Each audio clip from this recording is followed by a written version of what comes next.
Fernando, un documental, una película más, y la verdad que creo que cae en el momento justo. No sé si son estas las maravillas de lo audiovisual, pero bueno, contanos un poquito cómo, porque la película no es de ahora, aunque parezca, y tuvo sus altos y bajos, pues lo contaste recién en la conferencia. ¿Cómo surge la idea? ¿Cuál fue la génesis?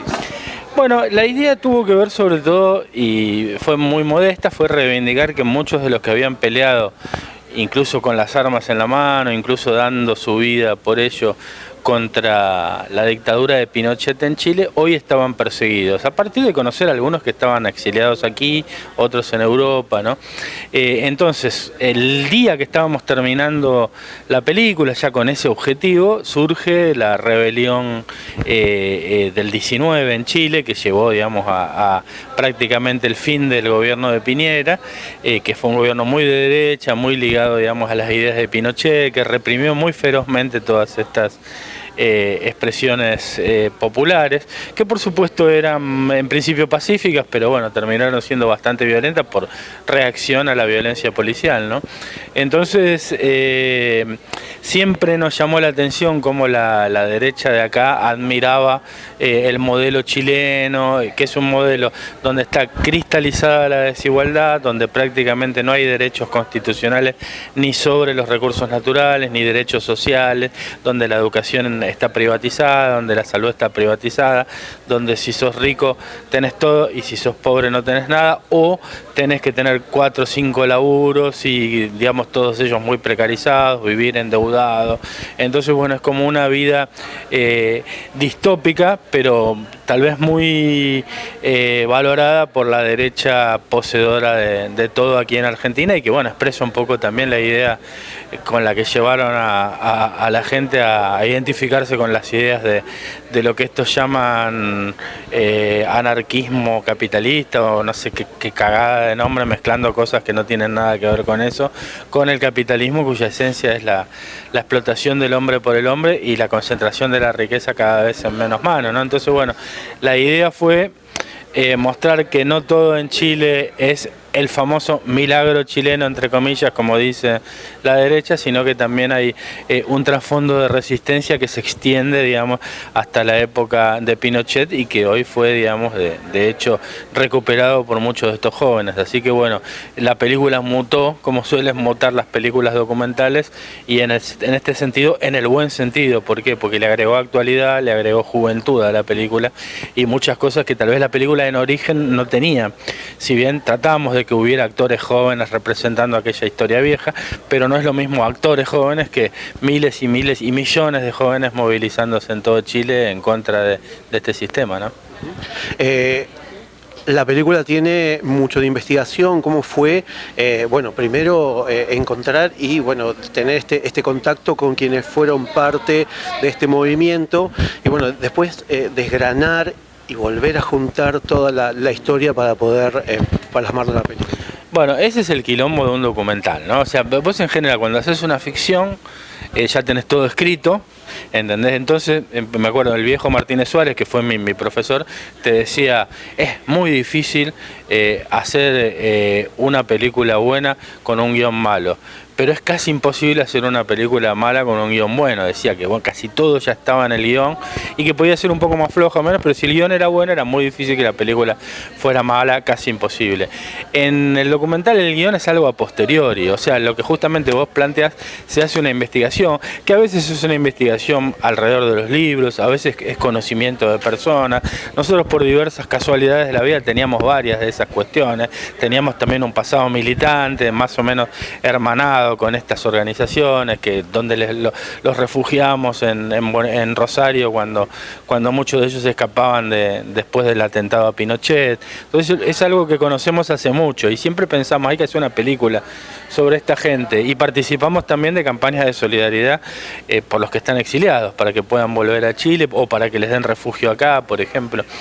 Y entonces en este sentido, bueno, la idea fue floreciendo por ese lado, y después, como bien te digo, el guión es una cosa posterior en el sentido de que se hace en la mesa de montaje, cuando ya tenés todos los materiales, y ahí bueno, todo el tiempo se iban sumando cosas, además de lo que ya más o menos habíamos estructurado, que era reconstruir determinados episodios, tomar determinados testimonios, hacer, digamos, un intercambio entre los actores que reconstruían esos testimonios y los verdaderos participantes. Todo eso estaba, pero después se agregó, y eso fue creo que lo que le dio un plus de realidad, todo esto, este hecho de la rebelión popular, en el cual ninguno de estos protagonistas fue ajeno, más allá de que fue algo más juvenil, pero bueno, ellos también todos estuvieron allí en las plazas, estuvieron tirando sus piedras, colaborando con los enfermos o con los heridos, los que eran más viejos, todos participaron poniendo plata, haciendo, digamos, todo lo que pudieran para que esa rebelión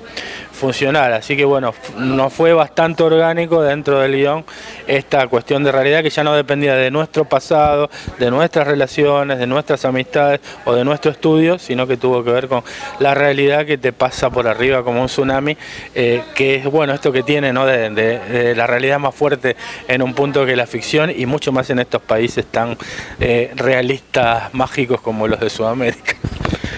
Y por último, tiene que llegar un documentalista argentino para reconstruir la historia chilena, porque sabemos que el documental chileno es muy vasto y grande, pero quizás es escaso en este tipo de historias.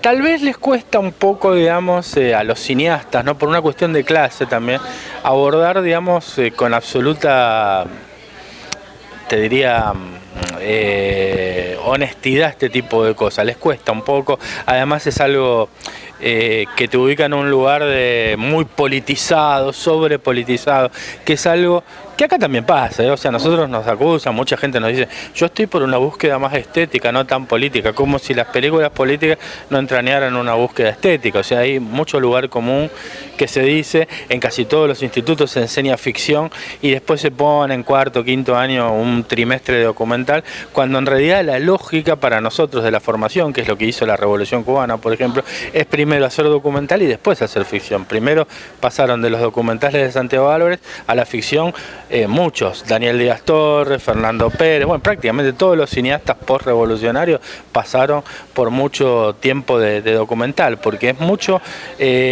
más difícil contar una historia recortando la realidad que escribirla en tu imaginación, porque además es muy probable que solo puedas expresar cosas que conoces de tu experiencia cotidiana, ¿no? Y el documental te enfrenta, digamos, a una dialéctica entre tus prejuicios y la realidad, que siempre genera un efecto muy, muy fuerte. Así que bueno, en ese sentido creo que puede pasar por ahí, aunque sí en ficción han retomado mucho de esa etapa. Hubo una serie que se llamó Los 80, otra Guerrilleros, hubo varias cosas que se hicieron, Matar a Pinochet, pero en documental no he visto mucho.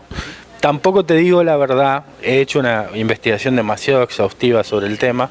En general yo investigo mucho los libros, los testimonios y todo, pero trato de evitar las películas para que no me influencien tanto.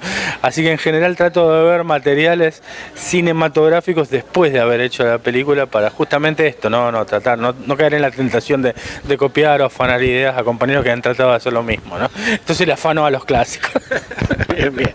Bueno, por último, ahora sí, tenías todo hecho, ya tenías todo editado, la música vino mientras vos estabas editando, ¿cómo fue la temática? Porque acompaña todo lo que tiene que ver con la película. La música siempre fue la idea de poner una versión moderna de la cantata, un poco porque al estar mi persona involucrada en la narración, quería, digamos, yo te digo la verdad, me la sé de memoria, es un disco de 2 lados, un LP de los viejos vinilos, y yo a los 8 años me lo sabía todo de memoria con el recitado, que es larguísimo, y los grandes, entre comillas, de mi familia se quedaban con los ojos así, decir, y realmente me influyó mucho, así que eso estuvo pensado desde el primer momento, y también los músicos, que son 2 músicos muy amigos que viven en Uruguay y que se recoparon con el tema, también los dibujos, que son de un amigo de la infancia, que hace...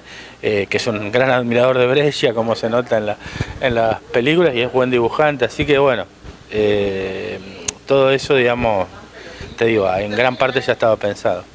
Bien, bueno, se estrena ahora el 7 de diciembre. 3 días antes de la asunción presidencial, otra cosa medio lamentable, pero bueno, creo que es una buena pantalla para que la gente conozca y tratemos de no volver a repetir lo mismo, ¿no?